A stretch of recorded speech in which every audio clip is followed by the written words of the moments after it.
गया phone. Hello. Hello सत साहिब जी। सत साहिब जी। भगत जी मैं आगरा से दीवानदास बोल रहा हूँ। जी भगत जी थोड़े मुझे एक शंका का समाधान चाहिए। बोलिए।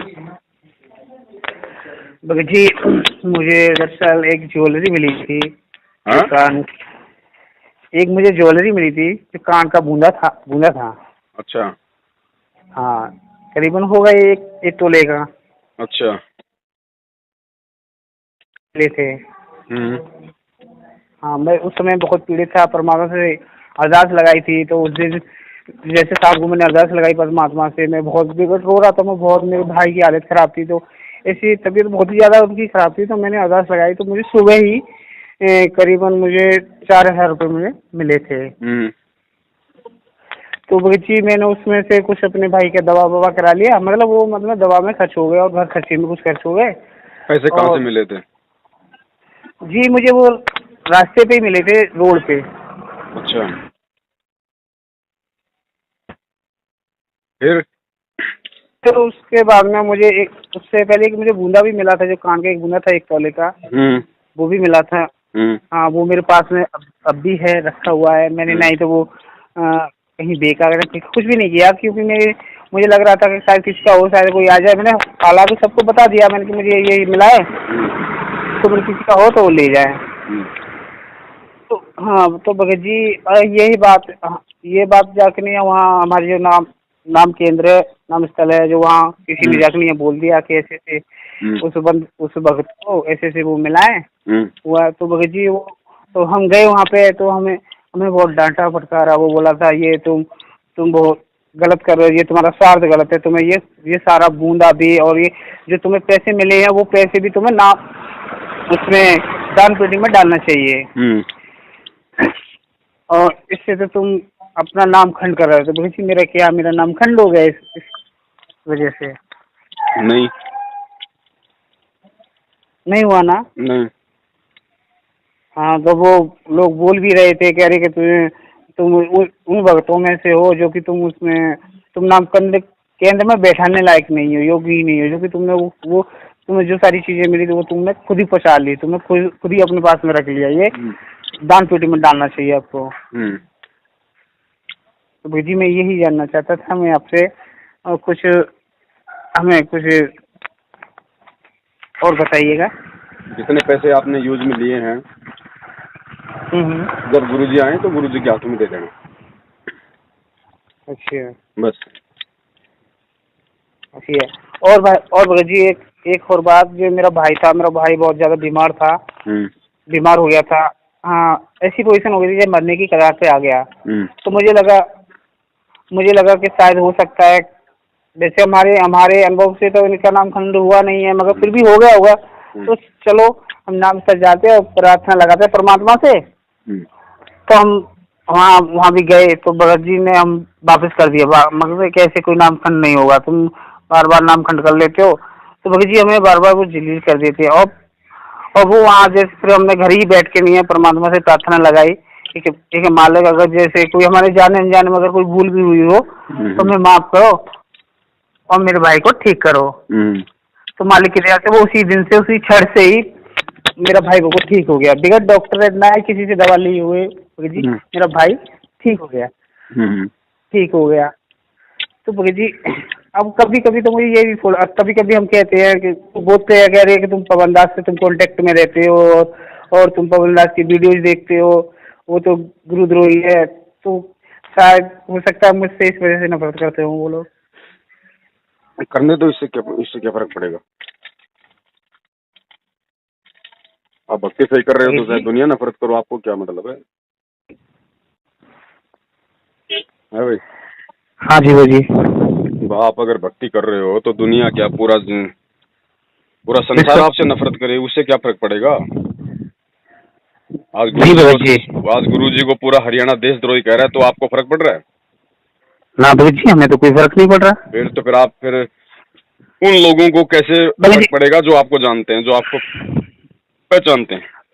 भगत जी मुझे तो नहीं, मैं चाहे दुनिया चाहे कुछ भी कहे कि पवन दास ऐसा है या वैसा है, मुझे तो मेरे सारी आपकी वीडियो भी देखी, सारी जो अपने मुख कमल से जो भी शब्द कहा गुरु जी के लिए, अरे गुरुद्रोही तो होता कौन है? गुरुद्रोही वो होता है जो गुरु से द्रोह करे, गुरु की बुराइयां करे। मैंने आज की एक वीडियो में एक भी उसमें कहीं एक भी शब्द नहीं सुना कि आपने कोई शब्द उनके अपशब्द कहे हों, जबकि ये किस आधार पे आपको ये गुरुद्रोही बनाते हैं? क्यों ये सब करते हैं?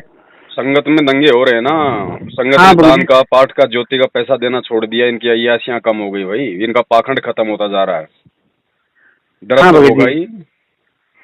ये बात तो है।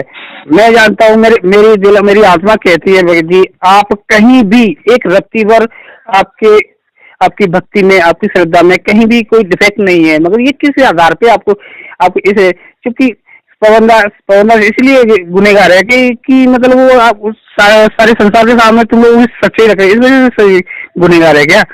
मैं ये बातें मेरी कई बार मेरी बातें हो जाती हैं उनसे, भक्त लोगों से, मैं ये बातें छिड़ जाती है कि भाई मुझे बताओ तो सही, एक बार देखो तो, वीडियो तो देखो, पवनदास की वीडियो देखो, आप उनकी वार्तालाप सुनो, उनके जो उस आधार से वो बताते हैं उन आधार को सुनो तो सही, कहाँ पे तुम्हें डिफेक्ट लगता है। अगर डिफेक्ट लगता है तो हम मान लेंगे कि चलो हाँ कि हमारे पवनदास जी गुरुद्रोही है, जबकि हमारे गुरु जी ने कभी कहीं किसी वीडियो में नहीं कहा है कि पवनदास गुरुद्रोही, ना ही कभी कोई वहाँ से जेल धाम से भी कोई हुआ है कि भाई पवनदास से बात कांटेक्ट मत करना, पवनदास से ये मत कर, तो हम कैसे मान लें भगत जी का हमारे पवनदास जी भगत जी गुरुद्रोही हैं? तो भगत जी हमें आपकी वीडियो देख के, आपका सबको देख के भगत जी हमें बहुत अच्छा लगता है। देखो धीरे धीरे सबको समझ में आएगा, पाखंड ज्यादा दिन नहीं चलता, धीरे धीरे सबको समझ में आ जाएगा। ये बात तो है भगत जी, पाखंड कहते हैं कि झूठ के पैर होते ही कितने हैं? नहीं होते। मुझे मालूम है, मुझे पता है भगत जी, एक दिन वो भी आएगा भगत जी। आप ये भगत सारे एक तरफ और आप एक तरफ, मैं मानता हूँ, मेरी आत्मा कहती है कि आपके जैसा भगत अगर इन लोगों में एक भी मिल जाए तो मैं उनके चरण करों पे अपना शीश रख दूं। भगत जी मैं जानता हूँ आप बहुत ही नेक आत्मा हो और हमें बहुत ही अच्छा सद्मार्ग बताते हो, दर्शाते हो, क्योंकि मैंने देखा है, मैंने समझा है कि जो भी बातें वार्तालाप होती है, जो भी हमारे गुरुजी बताते हैं, आधार से संसार की भूल भैया से हमें उभारते हैं, उसी आधार से आप भी उभारते हो। मैं मानता हूँ कि मेरे जो पवनदास जी भगत जी है वो एक नेक आत्मा और जो एक ही गुरु जी के दृढ़ व्रत है। मैं जानता हूँ। देखो ऐसा है बड़े भाई, हमें केवल अपना जो शिष्य धर्म है बस उसको निभाते हुए चलना है। कोई हमें अच्छा कहे, कोई हमें बुरा कहे, हमें इन चीजों से कोई फर्क नहीं पड़ना चाहिए। अगर हम सही चल रहे हैं, हमें केवल अपने परमात्मा की नजरों में साफ सुथरा रहना। भगत जी, भगत समाज की नजरों में हम साफ सुथरा हूँ या गंदा हूँ उससे कोई फर्क नहीं पड़ता, क्योंकि ना हमें अपनी भक्ति दे सकते, ना हमें वो अन्य किसी तरीके से कोई राहत दे सकते। सही बात है भगत जी। अब देखो कुछ समय पहले चूंकि मेरा मैंने 2016 में नाम लिया था परमात्मा से, और पता है भगत जी मैंने कुछ समय मेरे घर में परिस्थिति ऐसी हो गई थी, क्योंकि मैं अपने परिवार में सिर्फ मैंने ही नाम लिया था उस समय। मेरे माता पिता, मेरा भाई की डेथ हो गई इसी मतलब भूत प्रेत बाधा में, ठीक है। तो मैंने नाम लिया था तो वो सारी चीजें खत्म होती पड़ी थी। उस स्थिति में अब बताओ कि घर में अब बड़ा ही मैं ही बड़ा था घर में। मेरे मम्मी पापा बहुत ही नाजुक हालत में थे, क्योंकि हाँ, तो मैं उन कारण में मतलब तारीखों में नहीं जा पाया 1 साल के लगभग। तो भगत जी फिर मैं गया था नाम केंद्र पे, तो पता है मैंने बोला तो मेरा नाम खंड हो गया था, क्योंकि गुरुजी ने कहा है ना किसी के हमें फूल नहीं उठाने हैं। क्योंकि ये मैं भली बात ही जानता था, मुझे फूल नहीं उठाने। फिर हमारे घर के, हमारे परिवार के, हमारे कुटुंब के जो भी लोग हैं उन्होंने विद्रोह किया करके तू तो एक रामपाल का वो हो गया और तू ये नहीं करेगा वो नहीं करेगा। रामपाल आया पहले के, फिर माता पिता पहले आए, मतलब विद्रोह था। तो मैंने उनके दबाव में आके मैंने फूल उठा लिए थे, मगर फिर भी मैं परमात्मा से क्षमा मांग के, परमात्मा क्या करूँ, मैं मजबूर हूँ और मैं ये स्थिति करने पर मजबूर हूँ। मैं अपने दिल से, अपनी आत्मा से ये चीजें नहीं कर रहा, मगर इनके आधार पे मैं कर रहा हूँ। तो भगत जी हाँ, सब सब किया तो मेरा नाम खंड हो गया था। मैं फिर गया था, मैं नाम केंद्र पे गया था, तो नाम केंद्र पे गया कि तुम तारीख में कितने समय से नहीं जा पाए, कि मैंने बोल दिया कि मैं 1 साल से नहीं जा पाया भगत जी।